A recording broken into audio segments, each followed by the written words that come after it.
Verses 13 to 16. It is looked upon as the indication of a kind and tender disposition to take notice of little children, and this was remarkable in our Lord Jesus, which is an encouragement not only to little children to apply themselves to Christ when they are very young, but to grown people, who are conscious to themselves of weakness and childishness, and of being, through manifold infirmities, helpless and useless, like little children. Here we have little children brought to Christ, v. 13. Their parents, or whoever they were that had the nursing of them, brought them to him, that he should touch them, in token of his commanding and conferring a blessing on them. It doth not appear that they needed any bodily cure, nor were they capable of being taught, but it seems, 1. That they had the care of them were mostly concerned about their souls, their better part, which ought to be the principal care of all parents for their children, for that is the principal part, and it is well with them, if be well with their souls. 2. They believed that Christ's blessing would do their souls good, and therefore to him they brought them, that he might touch them, knowing that he could reach their hearts, when nothing their parents could say to them, or do for them, would reach them.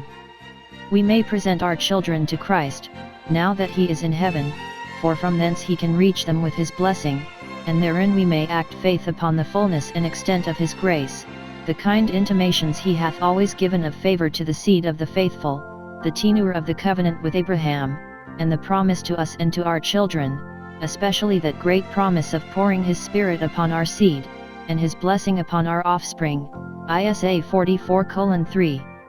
2. The discouragement which the disciples gave to the bringing of children to Christ, they rebuked them that brought them, as if they had been sure that they knew their Master's mind in this matter, whereas he had lately cautioned them not to despise the little ones. 3. The encouragement Christ gave to it. 1. He took it very ill that his disciples should keep them off. When he saw it, he was much displeased, v. 14. What do you mean? Will you hinder me from doing good to the rising generation, to the lambs of the flock? Christ is very angry with his own disciples, if they discountenance any in coming to him themselves, or in bringing their children to him. 2. He ordered that they should be brought to him, and nothing said or done to hinder them. Suffer little children, as soon as they are capable, to come to me, to offer up their supplications to me, and to receive instructions from me. Little children are welcome betimes to the throne of grace with their hosannas. 3. He owned them as members of his church, as they had been of the Jewish church. He came to set up the kingdom of God among men, and took this occasion to declare that that kingdom admitted little children to be the subjects of it, and gave them a title to the privileges of subjects. Nay, the kingdom of God is to be kept up by such, they must be taken in when they are little children, that they may be secured for hereafter, to bear up the name of Christ. 4. That there must be something of the temper and disposition of little children found in all that Christ will own and bless. We must receive the kingdom of God as little children, v. 15, that is, we must stand affected to Christ and his grace as little children do to their parents, nurses, and teachers. We must be inquisitive, as children, must learn as children, that is the learning age, and in learning must believe, portet decentum credere, a learner must believe. The mind of a child is white paper, tabula rosa mere blank, you may write upon it what you will, such must our minds be to the pen of the blessed Spirit. Children are under government, so must we be. Lord, what wilt thou have me to do? We must receive the kingdom of God as the child Samuel did, speak, Lord, for thy servant heareth. Little children depend upon their parents' wisdom and care, are carried in their arms, go where they send them, and take what they provide for them, and thus must we receive the kingdom of God, with a humble resignation of ourselves to Jesus Christ, and an easy dependence upon him, both for strength and righteousness, for tuition, provision, and apportion. 5.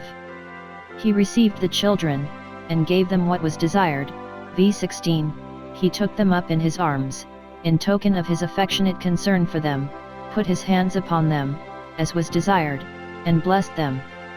See how he outdid the desires of these parents, they begged he would touch them, but he did more. 1. He took them in his arms.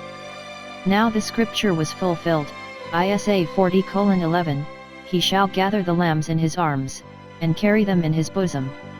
Time was, when Christ himself was taken up in old Simeon's arms, Lu 2:28. And now he took up these children, not complaining of the burthen, as Moses did, when he was bid to carry Israel, that peevish child, in his bosom, as a nursing father bears the sucking child, Number 11:12, but pleased with it. If we in a right manner bring our children to Christ, he will take them up, not only in the arms of his power and providence, but in the arms of his pity and grace, as Es 16:8, underneath them are the everlasting arms. 2. He put his hands upon them, denoting the bestowing of his Spirit upon them, for that is the hand of the Lord, and his setting them apart for himself. 3. He blessed them with the spiritual blessings he came to give. Our children are happy, if they have but the mediator's blessing for their portion. It is true, we do not read that he baptized these children.